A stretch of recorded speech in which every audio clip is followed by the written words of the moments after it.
Shalom peuple de Dieu, aujourd'hui encore nous venons pour vous partager autour de la parole de Dieu. Ce matin je suis très content de vous faire cette vidéo.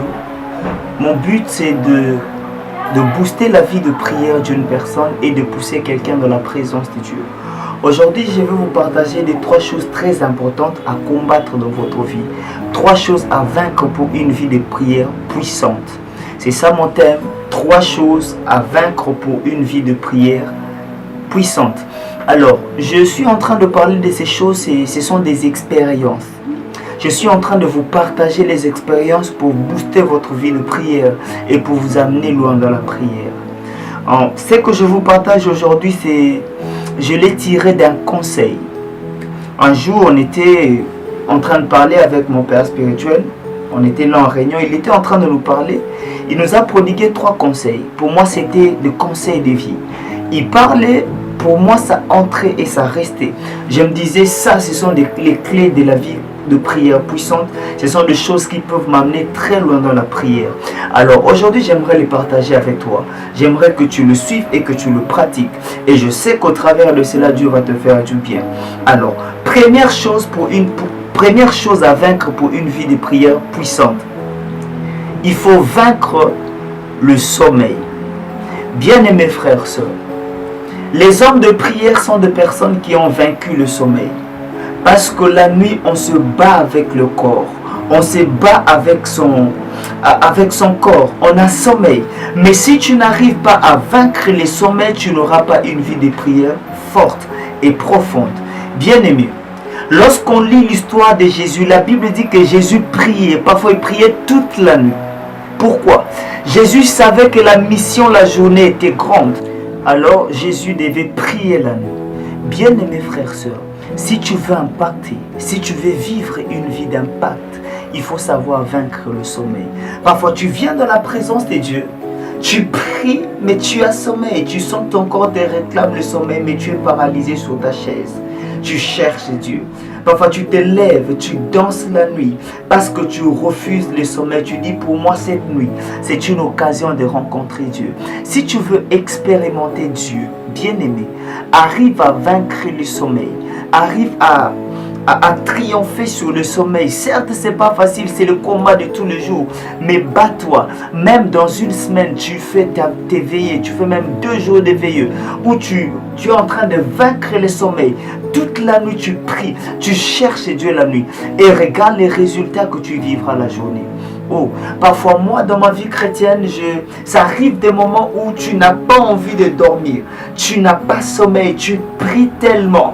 Tu arrives même à 2 heures, tu as comme l'impression que c'est encore 19 heures. Tu pries jusqu'à 3 heures, jusqu'à 4 heures, jusqu'à 5 heures, 6 heures, 7 heures. Tu n'as pas envie d'arrêter. Pourquoi? Parce que tu dis à Dieu, je te donne cette nuit, j'ai besoin de toi cette nuit. Bien-aimé, si tu triomphes sur la nuit, tu vains les sommeils, je crois que tu vas aller très loin. Deuxième conseil que je veux te donner, si tu veux aller très loin dans ta vie de prière, il faut vaincre la faim. Bien-aimés frères et sœurs, il y a des principes spirituels qui ne ratent jamais. Nous devenons puissants par la grâce. Dieu nous fait grâce de devenir puissants, d'avoir l'onction. Mais je vous assure, les jeûnes, c'est une expérience merveilleuse. Les personnes qui vivent dans le jeûne et prière sont des personnes qui sont habituées à se plonger dans la présence de Dieu, à se jeter dans la présence de Dieu. Je te conseille, arrive à vaincre la faim. Même si le diable te propose à manger pendant tes heures de prière ou pendant tes heures de jeûne, dis-lui que l'homme ne vivra pas seulement de pain, mais de toute parole qui sort de la bouche de l'Éternel. La Bible dit, lorsque Jésus a jeûné pendant 40 jours, pendant son jeûne, le diable s'est présenté et lui a dit de transformer la pierre en pain. Mais Jésus lui a répondu qu'on ne peut pas vivre seulement de pain, mais de toutes les paroles qui viennent de la bouche de l'Éternel. Je te conseille, lorsque tu sens que ta vie de prière commence à bouger, monte dans la dimension des jeûnes, monte dans la dimension de privation. Tu te prives la nourriture pour chercher Dieu. Si tu le fais, tu verras les effets sur ta vie de prière. Le jeûne, c'est un moment de concentration. Le jeûne, c'est un moment où tu disciplines ta bouche. La faim torture tellement ton corps où ta bouche n'arrive pas à parler. Mais là, ton âme soupire au devant de Dieu. Mon but, c'est de faire de toi un homme de prière. Frère, sœur, arrive à vaincre la faim. Tu vivras le grand résultat et Dieu va te faire énormément du bien. Troisième chose pour finir, et là, je veux rester même pendant 5 minutes pour vous parler de ces choses. Bien aimé. Troisième chose, il faut vaincre la fatigue. Vous savez, les grandes personnes qui ont connu des grandes expériences avec Dieu sont des personnes qui ne disent pas facilement qu'ils sont fatigués. Ce sont des gens au-delà de tout ce qu'ils ont fait la journée, au-delà de tout ce qu'ils ont réalisé, ils ont toujours une réserve de force. Même lorsque tout le monde sera endormi, fatigué, lui, il a toujours une force qu'il a réservée pour Dieu. Bien-aimés frères, sœurs, moi je veux vous conseiller de vous battre avec votre corps. Au-delà de vos efforts, battez-vous encore. Ne dis jamais que tu es fatigué. Même si tu sens que ton corps te dit non, je suis au bout, dis à ton corps, mon Seigneur a encore besoin de moi. Je peux encore prier. Ton corps peut te dire que tu es fatigué. Regarde, tu viens du travail.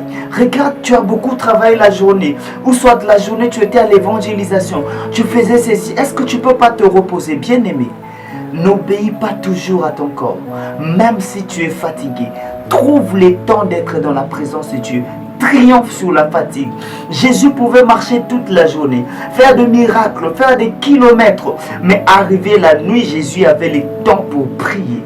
Actuellement, tout le monde est fatigué. Lorsque tu lui dis, je suis fatigué, je me repose. Je suis fatigué, tout le monde est fatigué. À tout moment, les hommes sont fatigués.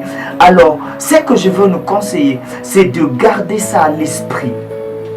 Même si on est fatigué, payons le prix. Même si on a faim, payons le prix. Même si on sent que le sommeil nous envahit, payons le prix. Que Dieu vous bénisse abondamment. Je vais prier avec vous. Toi qui entends ce message, je vais prier le Seigneur qui te donne la force. Père, je te prie au nom de Jésus. Donne la force à la personne qui entend ces messages et que ton esprit l'accompagne. Oh Dieu, je te prie de lui donner la force de vaincre le sommeil, de vaincre la faim et la fatigue pour une vie puissante de prière. Au nom de Jésus, j'ai ainsi prié. Amen.